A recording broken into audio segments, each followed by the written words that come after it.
Welcome to International Crime Archives, where we examine political assassinations that reshaped nations and redirected history. In this series, we trace moments when leaders were killed, revealing immediate chaos, power vacuums, and cascading consequences. Each case study combines verified timelines, locations, and eyewitness accounts to show how a single death altered governments, public sentiment, and international relations in profound and lasting ways across decades globally. From presidents and prime ministers to reformers and revolutionaries, these killings exposed fragile institutions and ignited reform, repression, or war. We present concise timelines, survivor testimonies, policy outcomes, and international reactions. Expect measured analysis of motives, perpetrators, and political fallout. Our goal is to educate viewers about the mechanisms by which targeted violence redirects national trajectories and to honor victims through rigorous, empathetic historical telling.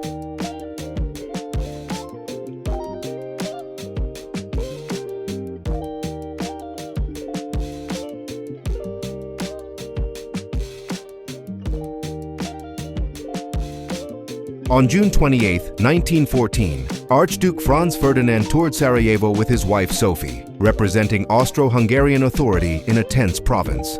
A coordinated plot by young Bosnian nationalists culminated in Gavrilo Princip's brief, fatal encounter after an earlier failed bombing. The motorcade's wrong turn created a tragic opportunity. Shots rang out near a bookstore. The couple collapsed amid confusion as bystanders screamed and officials scrambled violently.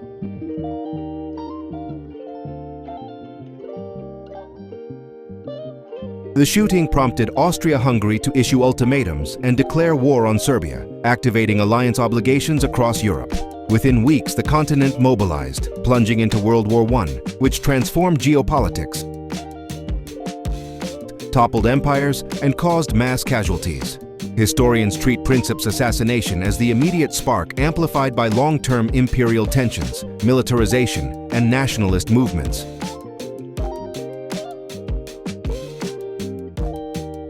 This local attack thus ignited a global conflict that reshaped the 20th century.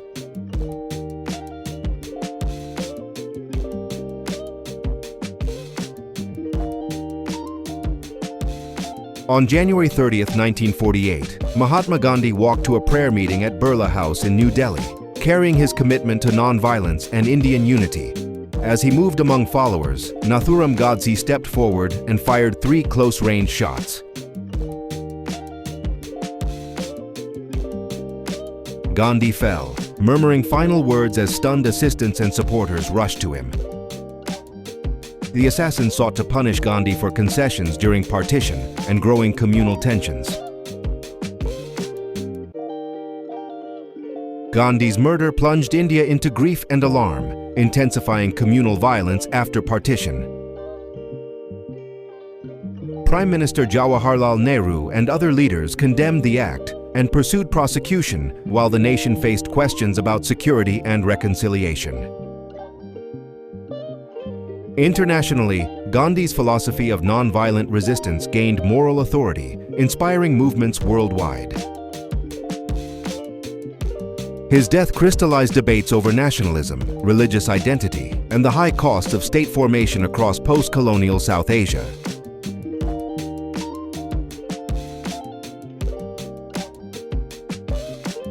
On November 22, 1963, President John F. Kennedy rode in a convertible through Dealey Plaza, Dallas, waving to crowds with First Lady Jacqueline Kennedy. At 12:30 p.m., gunshots echoed from the Texas School Book Depository, where Lee Harvey Oswald allegedly fired from a 6th-floor window. The motorcade reacted in panic as bystanders screamed. Agents scrambled to protect the president amid chaos and confusion on the plaza. Kennedy's assassination stunned the nation and world, prompting mourning and a swift oath for Vice President Lyndon B. Johnson. It altered American politics, affecting civil rights agendas and foreign policy toward Vietnam. Official inquiries, notably the Warren Commission, sought answers yet fueled controversy and conspiracy theories. The killing left a legacy of political trauma, distrust, and enduring questions about national security, public trust, and democratic resilience today.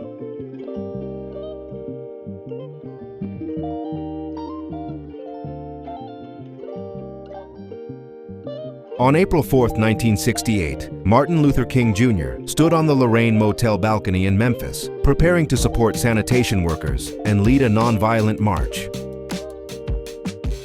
As he talked with colleagues, a rifle report rang out. King collapsed, struck by a bullet fired from a nearby boarding house.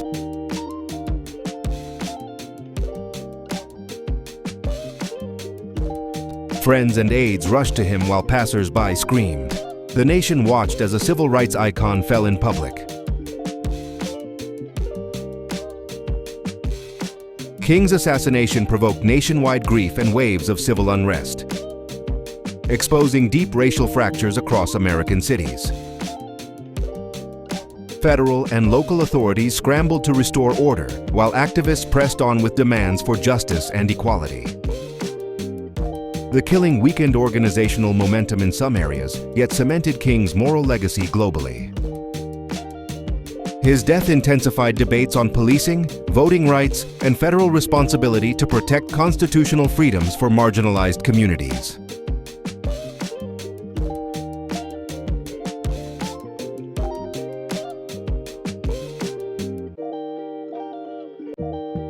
On October 31, 1984, Prime Minister Indira Gandhi walked in her New Delhi garden to a scheduled meeting when two of her Sikh bodyguards, Bent Singh and Satwant Singh, opened fire. They said they were retaliating for Operation Blue Star in Amritsar. Indira fell at close range while aides shouted and security reacted. The assassins were immediately overpowered and detained amid stunned confusion at the Prime Minister's residence. Indira Gandhi's murder triggered brutal anti-Sikh reprisals across India, causing widespread violence, deaths, and deep communal wounds. Rajiv Gandhi assumed leadership, confronting political fallout and questions about state responsibility for protection. The event reshaped Indian security protocols, emboldened debates about religious politics, and altered the Congress Party's trajectory. Indira's death remains a pivotal, painful chapter in India's modern political history and communal memory.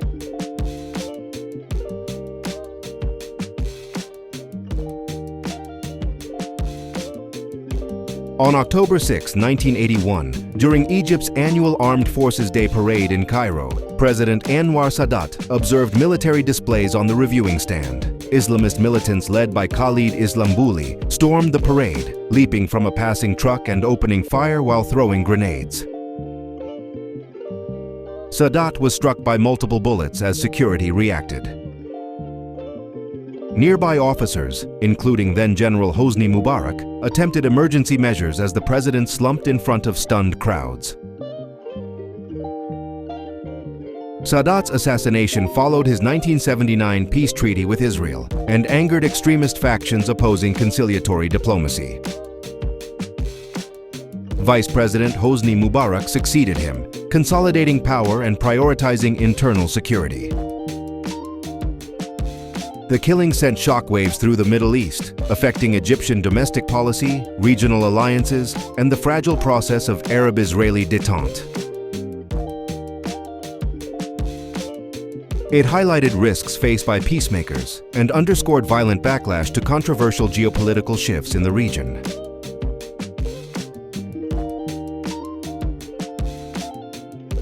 On May 21, 1991, former Indian Prime Minister Rajiv Gandhi campaigned in Sriperumbudur, Tamil Nadu, greeting supporters at a public rally.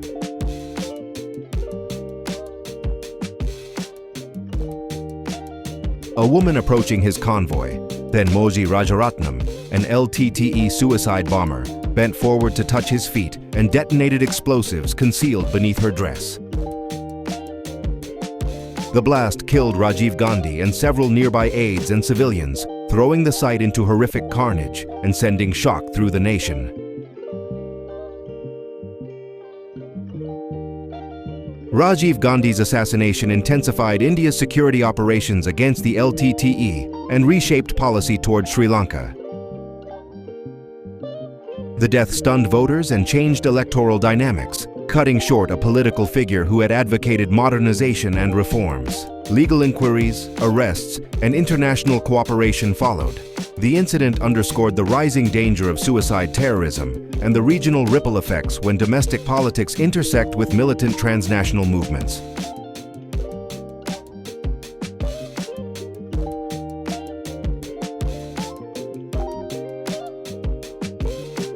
On December 27, 2007, former Pakistani Prime Minister Benazir Bhutto returned to Pakistan and addressed a political rally in Rawalpindi. As she waved from her vehicle after the speech, gunfire erupted and an explosive detonated near her convoy. Bhutto collapsed. Supporters screamed and rushed protectors. Conflicting initial accounts described whether she was struck by bullets or by the blast. The scene instantly devolved into panic and violent uncertainty that evening. Bhutto's assassination deepened Pakistan's political crisis, intensifying factional conflict and fueling fears about extremist violence during elections. Investigations raised contentious questions about security lapses and possible conspirators. Her death removed a major pro-democracy leader from Pakistani politics and influenced the 2008 electoral climate. International observers noted the tragedy's consequences for democratization efforts and for the broader struggle against militant networks within South Asia.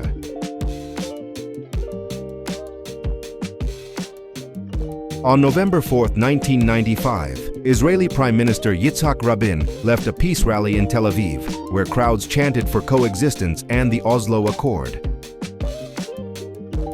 Right-wing extremist Yigal Amir approached from behind and fired at close range as Rabin descended from the stage. Security agents subdued Amir while medics attempted resuscitation. Rabin was rushed to hospital amid chaotic scenes as bystanders and dignitaries looked on in disbelief. Rabin's murder severely disrupted the Israeli-Palestinian peace process, undermining momentum for negotiated settlement. The assassination exposed deep domestic divisions and emboldened hardline voices. National grief and political fallout followed, prompting soul-searching about political rhetoric, security, and societal polarization. Globally, Rabin's death signaled how opposition within a democracy could escalate into lethal extremism, and it became a tragic marker in the region's stalled attempts at reconciliation.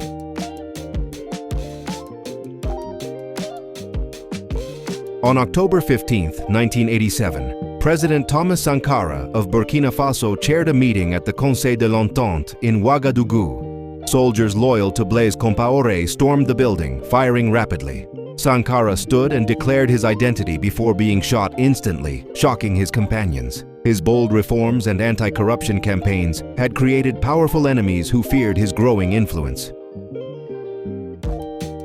Sankara's assassination marked a turning point for Burkina Faso. Compaoré took power immediately, reversing Sankara's revolutionary policies and reshaping national direction. Sankara's death became a symbol of African anti-imperialist struggle and inspired future generations. His loss left a deep wound across West Africa, highlighting the dangers faced by reformist leaders challenging entrenched interests.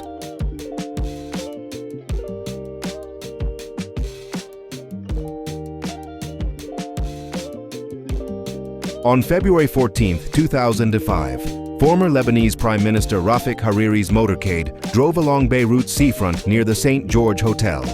A massive truck bomb detonated, shaking the entire city.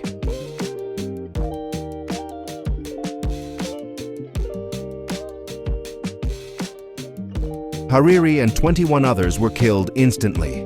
The explosion left a giant crater, shattered buildings, and threw debris across the coastline. Shocked civilians rushed through smoke-filled streets seeking survivors. Hariri's assassination transformed Lebanese politics and triggered the Cedar Revolution, pushing Syrian forces to withdraw after decades of influence. International investigations increased regional tensions and shifted alliances. His death exposed deep political divisions in Lebanon and shaped its modern struggle for sovereignty and stability.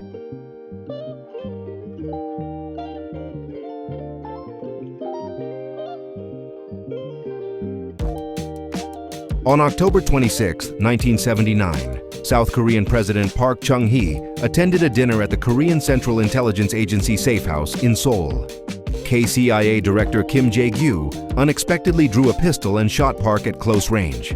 Chaos erupted as agents exchanged fire. Park's associates tried to flee while security forces rushed inside, stunned by the betrayal. Park's assassination ended his long authoritarian rule. The sudden power vacuum destabilized South Korea, leading to internal military struggles that later enabled Chun Doo-hwan's rise. The event changed South Korea's political landscape and accelerated future demands for democracy and civilian leadership.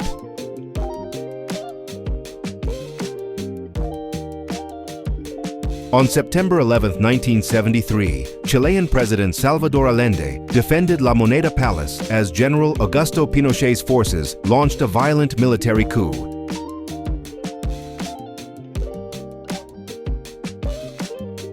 Fighter jets bombed the palace while tanks surrounded the grounds. Inside, Allende encouraged his staff to surrender while he prepared for his final stand. The assault intensified as flames consumed the building. Allende died inside La Moneda, marking the end of Chile's democracy and the rise of Pinochet's dictatorship.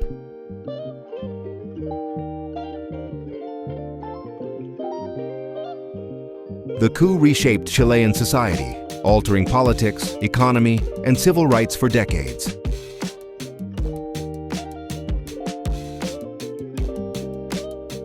Allende's final speech and death became a global symbol of resistance against authoritarianism.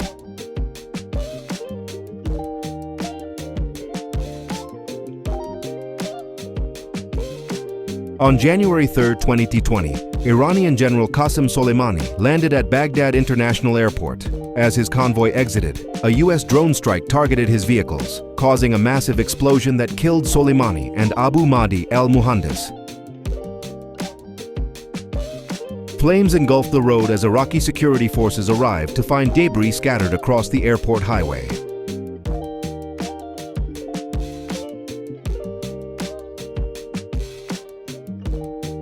Soleimani's death escalated U.S.-Iran tensions and reshaped Middle Eastern strategy.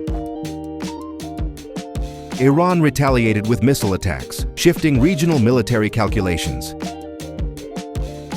The assassination altered power balances in Iraq and sparked global debate about targeted killings, sovereignty, and international law.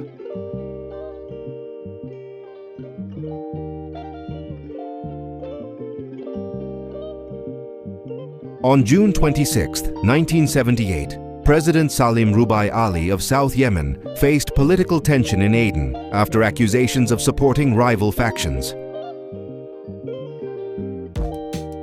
Military units loyal to opposing leaders surrounded the presidential palace. Gunfire broke out as officers stormed the building. Ali was removed and executed shortly after, ending his influence in the People's Democratic Republic of Yemen.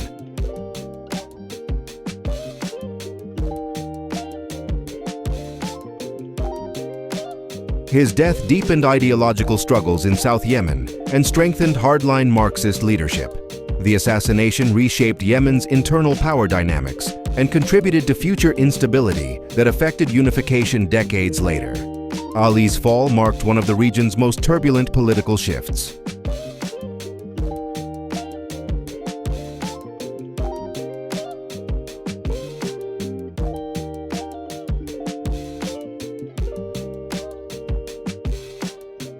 On September 17, 1980, former Nicaraguan dictator Anastasio Somoza Debayle traveled through Asunción, Paraguay, in his armored Mercedes.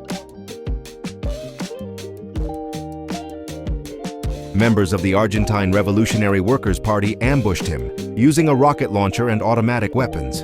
The explosion destroyed his vehicle instantly, shocking residents nearby and sending smoke over the quiet neighborhood. Somoza's assassination ended his family's long political dominance. It intensified conflicts across Central America and showcased growing resistance movements.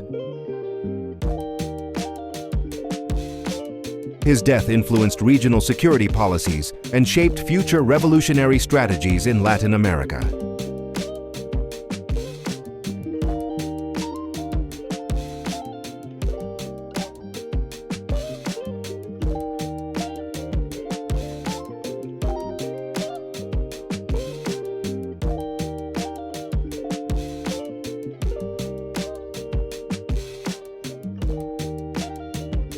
On August 10, 1986, former Indian Army Chief General A.S. Vaidya, who led Operation Blue Star, drove through Pune. Sikh militants Harjinder Singh Jinda and Sukhdev Singh Sukha approached his vehicle on a motorcycle and opened fire.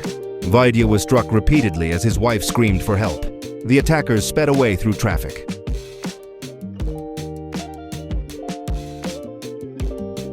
Vaidya's assassination intensified tensions between Sikh militants and the Indian state. His death highlighted ongoing fallout from Operation Blue Star and forced major upgrades in national security for retired officials.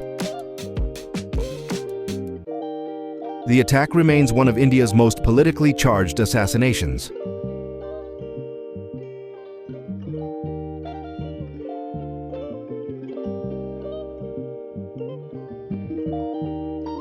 In October 2006, Mongolian translator Altantuya Sharibu arrived in Kuala Lumpur seeking payment from political consultant Abdul Razak Baginda.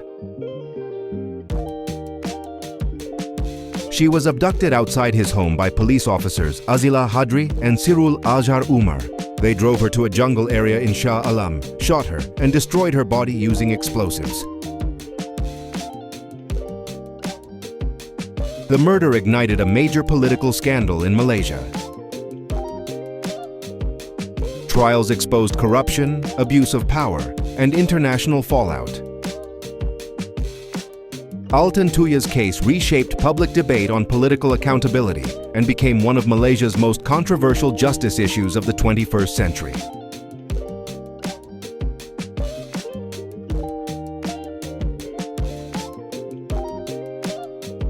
On July 7, 2021, Haitian President Jovenel Moïse was attacked inside his private residence in Port-au-Prince. Armed commandos stormed the compound, shooting Moïse multiple times. First Lady Martine Moïse was severely injured. Security forces arrived too late as the attackers escaped into the night, leaving the country in shock. Moïse's assassination plunged Haiti into deeper political chaos, intensifying struggles between factions and worsening instability. International investigations revealed foreign mercenaries and complex networks. His death marked one of the gravest crises in modern Haitian history and reshaped regional security concerns.